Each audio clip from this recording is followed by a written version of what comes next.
Top of the day and good morning. Welcome to the Constructive House. I'm LT Fulton, your mortgage advisor, and this is the daily mortgage briefing, where each day we break down what's going on in the market, how it affects real home buyers, and how you can use strategy, not stress, to get mortgage ready. So put on your thinking caps. Let's kick things off with the market snapshot.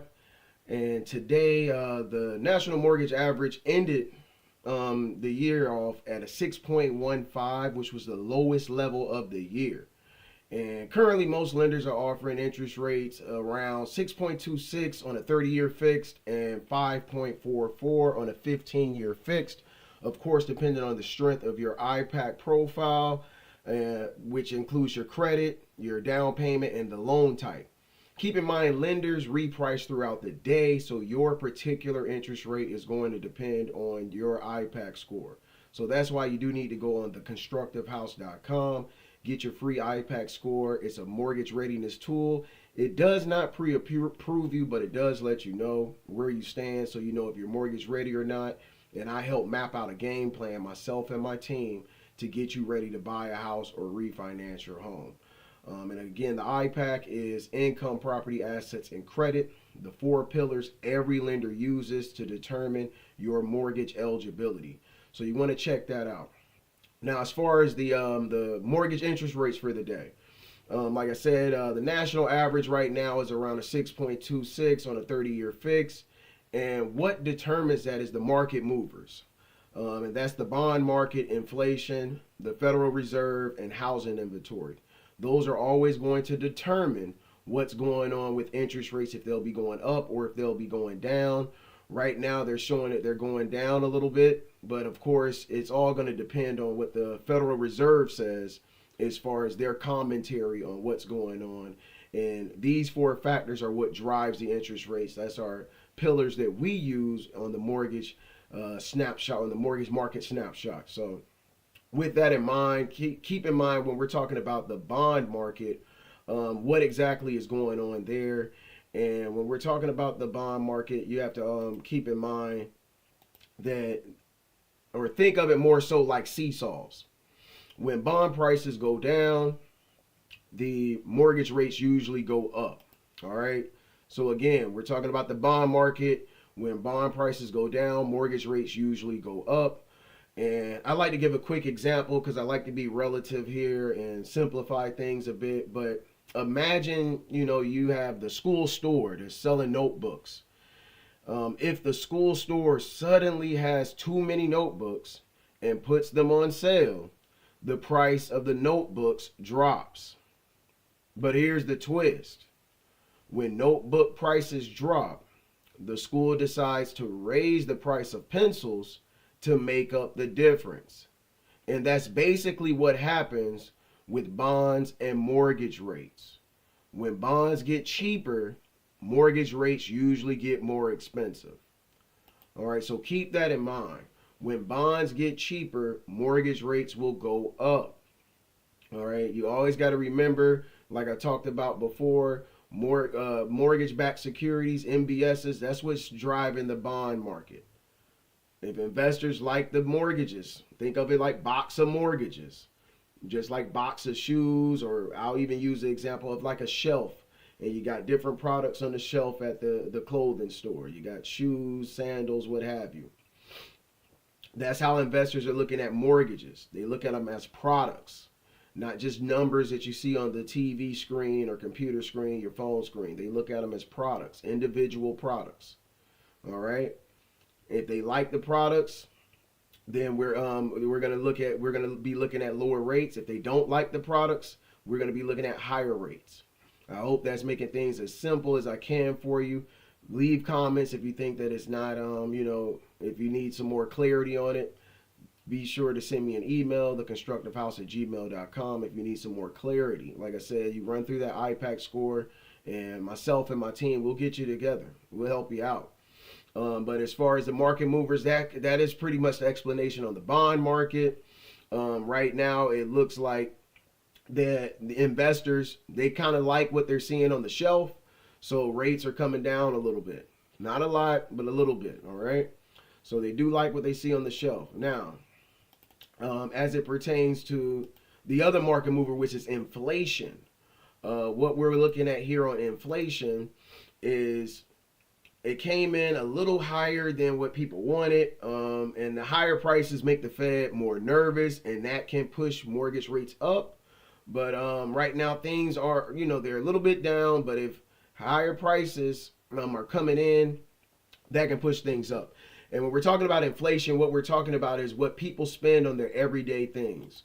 What you're spending on your everyday stuff, your cosmetics, your gas, your food, all your everyday consumption items.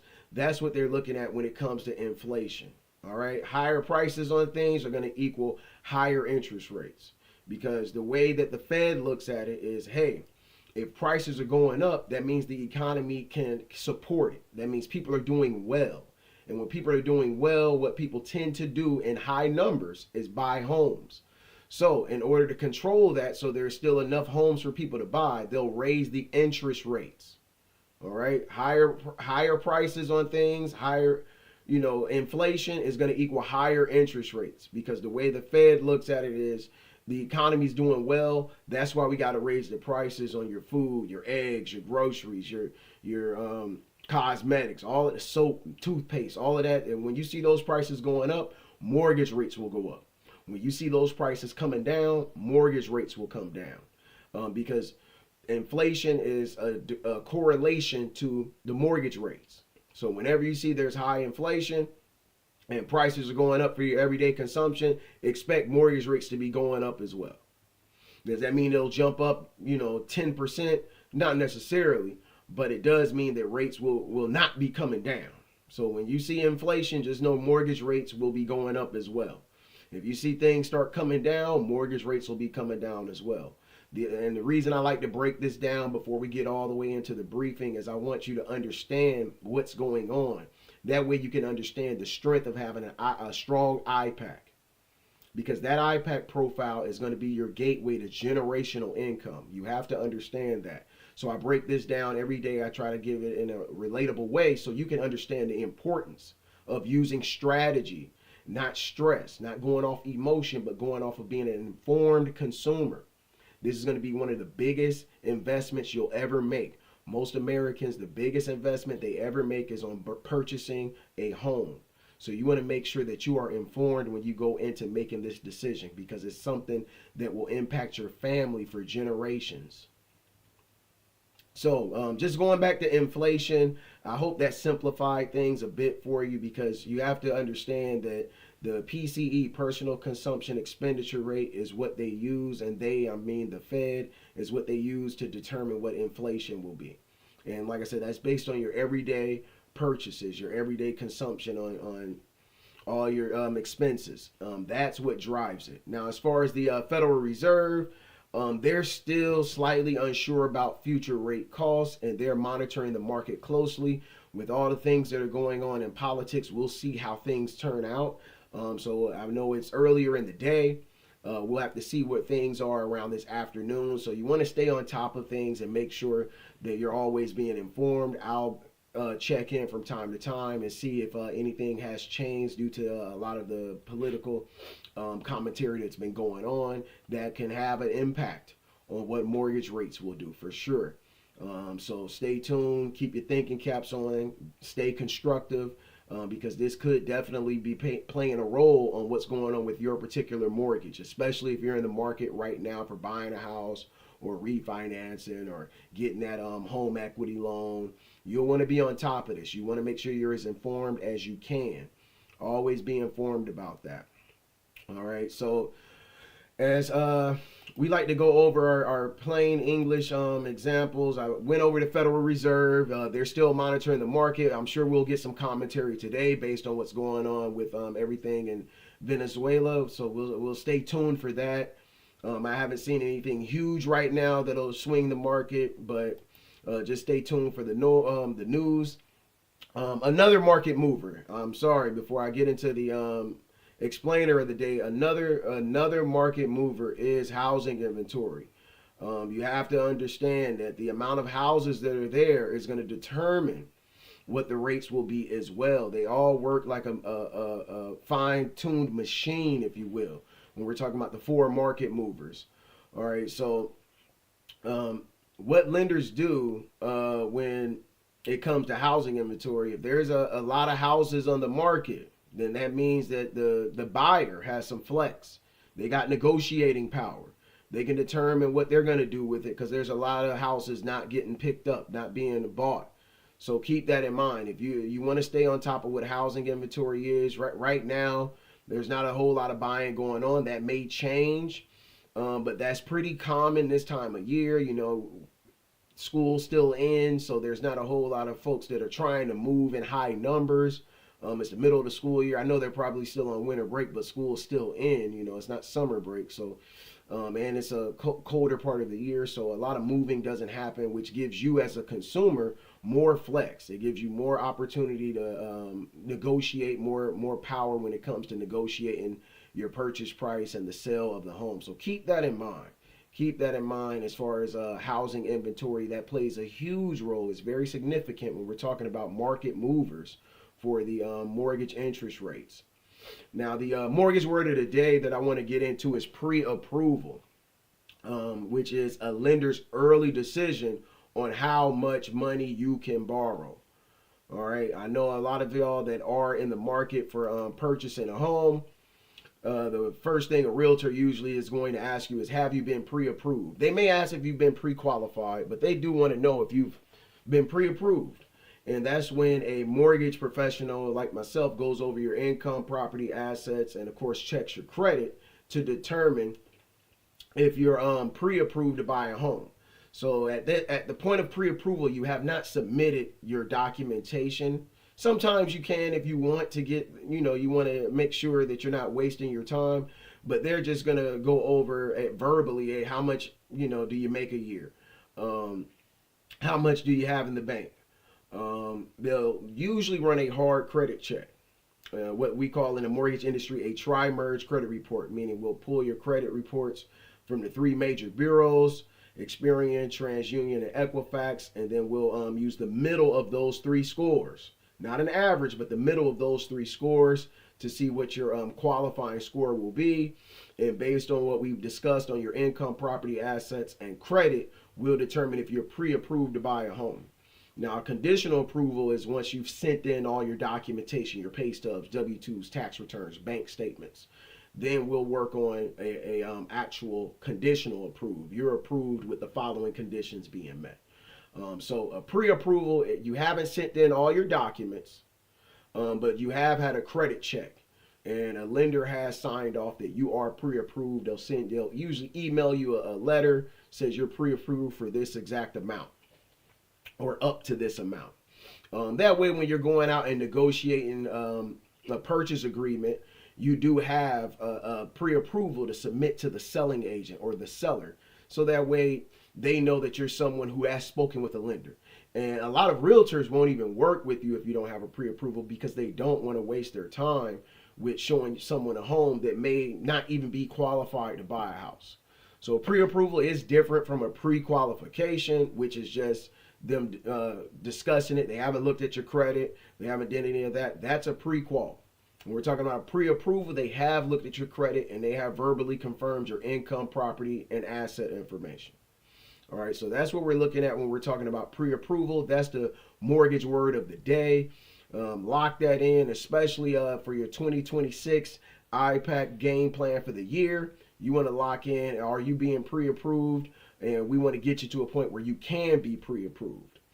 All right, so just to go over like a quick math example to break down what we all came in to talk about today, which is why a 720 score can still hold you back. We want to break that down for you. And that's why the word of the day is pre-approval, because a lot of folks get pre-approved. They see that they got a 720 or a higher credit score, and they want to know, well, how come I got pre-approved, but why am I getting a higher rate? National average is 6.26% interest rate, and you're telling me some nonsense about a 7.175. I don't want that. That interest rate's too high. I got a high credit score. Why is my 720 holding me back, LT? Why is it holding me back? All right, so I want to bring up a quick example so you can understand why that can hold you back. Like, because it can. All right, that actually can. So let's take a look here. If you got borrower A, they got a 720 credit score. Their credit utilization is 80%, and which they have balances of 8,000 on a 10,000 limit. All right, so you got credit limit of 10,000 and you got 8,000 that you borrow. You know, you got a credit card for $8,000. The limit's 10,000. All right, then we got borrower B. They got a credit score of 680, but their credit utilization is a 20% utilization. So they only have a balance of $2,000 on a limit that's 10,000. All right, so they have a 680, you have a 720, but they're going to get favorable pricing when it comes to interest rates because their utilization is better. You got to keep in mind, a mortgage is still a credit transaction. All right, so lenders are looking for your ability to repay the loan. And your credit utilization is going to determine, it's going to be a determining factor on your ability to repay the loan. It is based on how you handle credit. And if they see that you're almost maxing everything out or maxing everything out, although your score may be higher than someone else's, they're making better use, they're making better credit decisions than you are. And that's how lenders are looking at it. They're not just looking at, oh, scores here, here you go. Not when it comes to mortgages. They're also looking at your utilization, how you handle credit that's lent out to you, or how you handle credit that's extended to you. That's what they're taking a look at. So just to break down the example a little more further, like I just was discussing with you, lender math. So borrower A, who has that 720, they have high credit utilization, and that can add a 50% fee on closing costs. 0.50 closing costs. You can pay more at the end of the day, even though you have a higher score than somebody else. You can end up paying more on that. Borrower B, who only has the 20% utilization, may only have an additional 0.25% fee on the closing costs. And when I'm talking about that, I'm talking about the cost to get an interest rate. Because like I said, mortgage rates are looked at as products. So it's going to cost you to get that product. Just like any other product, shoes, clothes, toothpaste, what have you, those all have a fee. Mortgage rates are the same way. So you can end up spending more because of your credit utilization on, you can end up spending more on a mortgage rate, even though you have a higher credit score than someone else. So, and this is a question I get asked all the time. I'm asked this all the time. Hey, I know my Uncle Bob had a 640 credit score. Or we'll use this example. He has a 680 and I have a 720. Why am I paying more than him? Sometimes this is the case. Your credit utilization may be higher than his. And that's probably not something that's always discussed. Or if it is discussed, it's only about one. They got 4 credit cards, but they're telling you about one. And you're like, no, I know it because he told me. No, he didn't tell you everything. He didn't tell you about that furniture account that he has open, but it's only $100 on it. And that's helping his credit score. He didn't tell you about that part. He didn't think it was relevant. And truth be told, many folks don't think that's relevant. They think most everything's irrelevant except the score. And that's why I'm breaking this down to you, that a 720 could still hold you back if your credit utilization is high. Just because your score is higher than someone else's, but they're making better credit decisions than you, they'll still have a better opportunity when it comes to getting the interest rate. They will. And this is something that a lot of banks aren't being transparent about until they send you a denial. Then they want to be transparent about it, but they're not helping you in the short term. They're not helping you understand what is going on. They're just telling you you're denied. And you're like, man, I tried to get a house. I had a 720. They wouldn't give me a mortgage. But they didn't. It's because they didn't break this down. I'm breaking it down for you so you can understand. This is why. Because they just like to send you a denial and move on because they want to get to the next closing. They don't want you to have any understanding of what's going on with your mortgage. All right. So just to wrap up the example, and I think I already went over there, but borrower A with the 720 is going to pay more than borrower B with a 680. So I hope that clears that portion up on why a 720 could bring you down when we're talking about the simple math of it all. The simple math of it all. All right, and that brings us to the IPAC Spotlight, which is credit. Lenders care about patterns, not just the number. Late payments, high balances, and recent new accounts can hurt even with a 700 plus score. Even with a 700 plus score. Even with a 700 plus score. I've seen people with a 720 get worse terms than someone with a 680 because their balances were maxed out or they had recent activity. They just went out there and bought furniture with their credit card, or they just went out and got a auto loan. So even though they have a 720 credit score, and that's what allowed them to get that car because they just recently opened that up, lenders are looking at that. Well, they got some recent accounts within the last 6 months or the last 90 days. Underwriters are going to take that into consideration when they're talking about your IPAC, income, property, assets, and credit. When we're talking about the credit piece, it's not just the score that lenders are looking at. Again, always keep in mind, lenders are looking at your ability to repay the mortgage. And one of the ways they do that is how you're handling credit that's been extended to you. Are you going on a tangent, opening up a bunch of credit cards? And a bunch can be two. Getting a car loan, a credit card, and a furniture account. You just did all that and you're going to get a pre-approval. They want to see, do you have the capacity to take all of that on and pay a mortgage at the same time? And you're thinking, well, I got a job, my credit's good. What gives? Why is that a big deal? Well, the lender has to ensure you can make every payment for the remaining term of the loan. You're getting a 30-year mortgage. They got to make sure they're not going to be foreclosing on you in the next 7 years, the next 5. They don't want to ever have to foreclose. They don't want to have to buy that house back. They don't want to do that.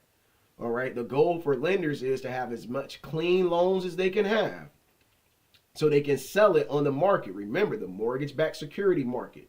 They want to be able to sell it to investors. And investors when they like the mortgage rates they see, the mortgage products, rates will stay down. If they don't like it, rates go up. So it's in everyone's benefit for you to have a strong IPAC. And credit is the C in IPAC. So you want to make sure you're staying on top of that because lenders don't want to have to foreclose on you. They lose money when they do that. So that's not something they want to do. So they're going to triple and quadruple check your IPAC profile, especially on the credit side of things. So that's why more than the number, your credit utilization, your credit patterns all play a role in it. Collections, late payments, judgments, all of that plays a role. Any liens against any of your property you own, those will all play a role when we're talking about lender decisions, when we're talking about the cost of your interest rates. It's not just the score that lenders look at and say approved. It's not that simple. And that's why I'm here to give transparency where I see a lot of lenders aren't. A lot of my peers are not going to sit here and break this down for you. And they're also not going to give you a free IPAC score where you can get mortgage ready, where you can learn about this. I'm here every day to ensure that I'm showing the transparency and doing my part to help. I'm not asking for any money. I'm not asking for you to do anything other than get your IPAC score so you can build generational wealth. Now I'm asking for something that's free. Hit the like button, share and subscribe. Do not keep me a secret. Hit the like button and share this with some family members. You're not going to get any middle school level breakdown on how mortgages work anywhere else. You're not. I've been in this industry for over a decade, nearly 20 years at this point. I'm talking about 16 years in the game. You're not going to see anybody else break this down and tell you, hey, this is what's going on. Hey, this is what lenders are looking at. I want you to not only think like an underwriter, think like an investor in mortgages. Because that's what you are at the end of the day. If you have a home, you're an investor in a mortgage. Your mortgage, you're investing in your family's legacy. It would only be in your interest, your benefit to understand what's going on and not just be an order taker and a slave to the money and not have your house be a burden to you.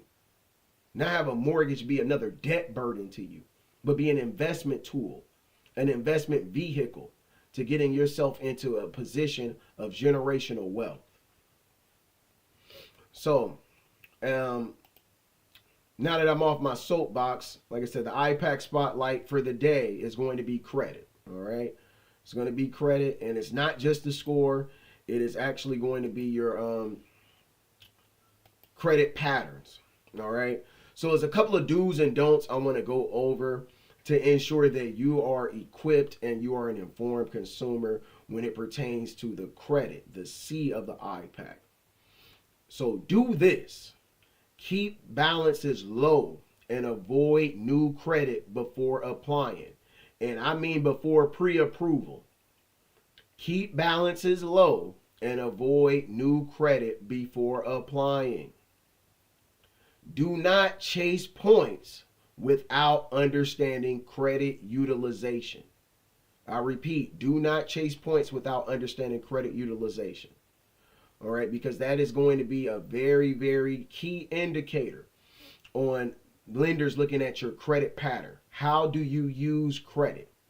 When you first get a car, and it's a $30,000 car, and you only put down $1,000. All right, you have $29,000 balance that you owe on a $30,000 credit extension. All right, you just opened that up right before you got pre-approved. Lenders see that, hey, they just opened up a new trade line. That's what that's called, a trade line. And they now owe $29,000. We don't know what their pattern is on paying off $30,000. So you look a little more risky. That doesn't mean they won't give you the loan, but they'll give it to you at a higher price than somebody who has a 680 and they haven't opened up any new trade lines. All their balances are down below 20% of utilization. They're going to get a more favorable price when it comes to the cost of an interest rate than you will. More times than not. It's not always set in stone, but that's traditionally how that works. So keep that in mind. Do not chase points without understanding credit utilization. That is oh so important for you. So an action step I want to give you for the day is pull your credit report. You can get one free credit report from all three major bureaus. It's the beginning of the year. You get one a year. Go ahead. We're going to get you constructive. We're going to get your financial home constructive. We are building constructive households. What I would ask for you to do is pull your credit report and look at your balances, not just the score. Look at your balances. Look at your balances. And take that IPAC score. Go ahead and fill out that questionnaire. Is free. It's simple. It only takes a few moments of your time. That way you're able to answer some of the questions on the IPAC score so you can see if you're mortgage ready. But look at your balances. Look at what your utilization is. And it's very easy. You can literally divide your balance divided by your credit line, and that'll give you your utilization. It's very simple, very easy. Break that down. Look at what the balances are. This shouldn't take you any more than 5 or 10 minutes, unless you have so many credit lines that it's, 10 plus pages. It shouldn't take you that long to look at your loan balances and look at what the credit line was. Some of them will say high limit, some of them will say credit limit. Look at it. Compare them to each other. Compare them. If you're a analytical nerd like myself, you'll be dividing your balance by the high limit, and that's your utilization. You can do that on a calculator on your phone. And boom, now you know where you're at. Now you know where you're at. All right. I would also encourage you to look at how recent those accounts have been opened. Older accounts with low utilization tend to have more favorable lending patterns. So look at that. All of that plays a role more than the score. So many people tell me about their score, and that only plays one. That's one component of the credit portion. That's one component. Your score is just one component of that. It's not the end all of be all. It's one component. And so many people put so much emphasis on their score. And then when I come back and I tell them, hey, this is how much the interest rate's going to cost. Your closing costs are going to be $18,000, and they flip a lid. Oh man, what? I can't afford that. Oh. And it's like, well, what's the problem? Like my dad applied with you, and he only had to pay $12,000. Why is mine so much higher?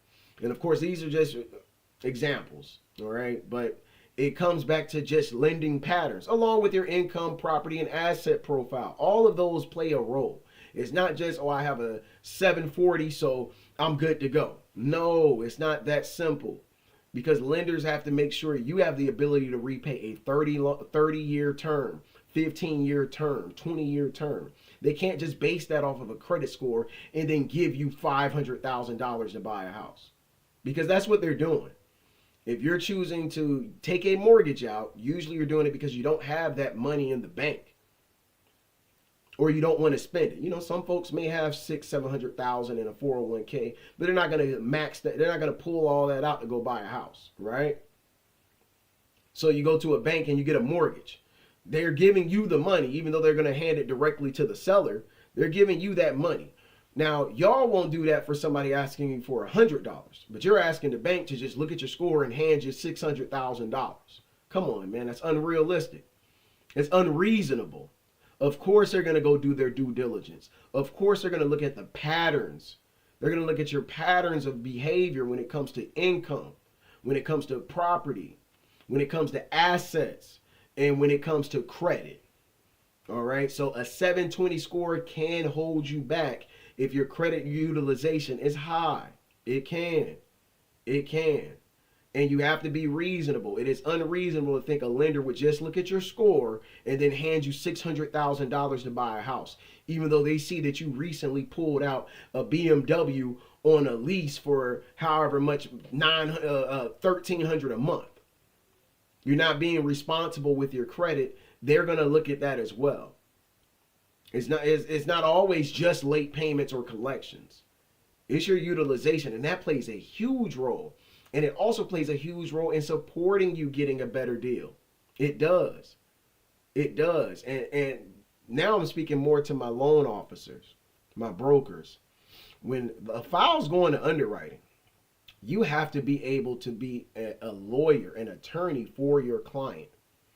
And you have to let the underwriters know. This is where an experienced veteran loan officer lets the underwriters know, hey, their utilization is this.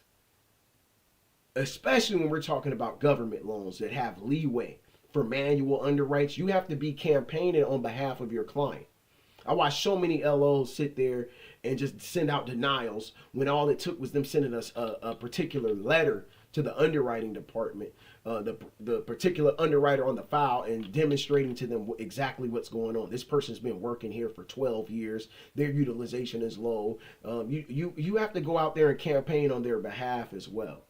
So consumers, understand that you do want to make sure you have an informed loan officer and that you are informed. That's why I'm telling you this. So if they just deny you and you are someone who has that 680, you are someone who has low utilization, you can let them know, hey, this is what's going on. If you can't get it done, I'll find another lender that can.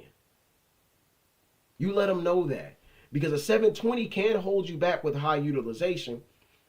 But if you're the other end of the spectrum and you have that 680, but you have low utilization, you don't have any collections, you don't have any public records against you, you don't have any judgments or tax liens, then you actually are in a good spot, especially if you're doing like a VA loan, especially if you're doing an FHA loan.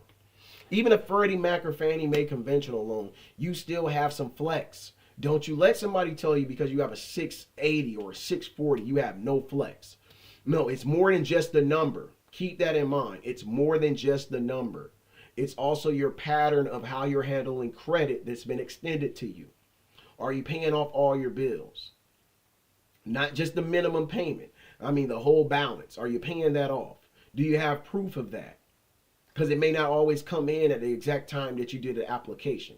Do you have proof that you've paid off these bills, these entire balances?